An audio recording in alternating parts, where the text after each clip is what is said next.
BPL এর এবারের আসর দিয়ে নতুন ফ্র্যাঞ্চাইজি হিসেবে পথ চলা শুরু হয়েছে ঢাকা ক্যাপিটালসের। তবে উদ্বোধনী মৌসুম খুব একটা ভালো যাচ্ছে না ঢাকার জন্য। প্রথম ৮ ম্যাচের মধ্যে কেবল একটিতে জেতা শাকিব খানের দল আজ নিজেদের নবম ম্যাচে এসে দ্বিতীয় জয়ের দেখা পেয়েছে। সিলেট স্ট্রাইকার্সকে ৬ রানে হারিয়েছে থিসারা পেরেরার দল।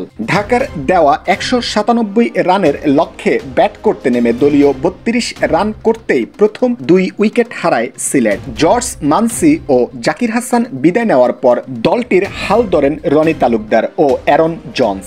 এই দুইজন মিলে গড়েছিলেন ৮০ রানের জুটি। ৩২ বলে ৩৬ রান করে জোন্স বিদায় নিলেও 50-র দেখা পেয়েছেন রনি তালুকদার। তিনি ৪৪ বলে ৬৮ রান করে দলীয় ১২৭ রানে বিদায় নেন। এরপর ১৩ বলে ২৮ রান করে আউট হন জাকের আলী। পঞ্চম উইকেটে ১৯ বলে ৪২ রানের জুটি গড়ে দলকে জয়ের আশা দেখাচ্ছিলেন আরিফুল হক ও জাকের আলী। তবে জাকের আউট হলে ভেঙে পড়ে এই জুটি। এদিকে শেষ ওভারে সিলেটের জয়ের জন্য প্রয়োজন ছিল ১৭ রান। শেষ ওভারের প্রথম বলে ৬ মারার পর দ্বিতীয় বলে ৬ মেরে জয়ের সমীকরণ সহজ করেছিলেন সামিউল্লাহ সিনওয়ারি। তবে চতুর্থ ও পঞ্চম বলে ২ উইকেট হারানোয় শেষ পর্যন্ত আর জেতা হয়নি সিলেটের। এদিকে আগে ব্যাট করতে নেমে ঢাকাকে বড় সংগ্রহ এনে দিয়েছিলেন লিটন দাস। ১৬ বলে ২২ রান করে তানজিদ তামিম আউট হলেও লিটন দাস খেলেছেন ৪৮ বলে ৭০ রানের দারুণ এক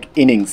এছাড়া শেষ দিকে ১৭ বলে ৩৭ রানের কেমিও ইনিংস খেলেছেন থিসারা পেরেরা। তাতেই নির্ধারিত ২০ ওভারে ৬ উইকেটে ১৯৬ রানের সংগ্রহ পায় ঢাকা।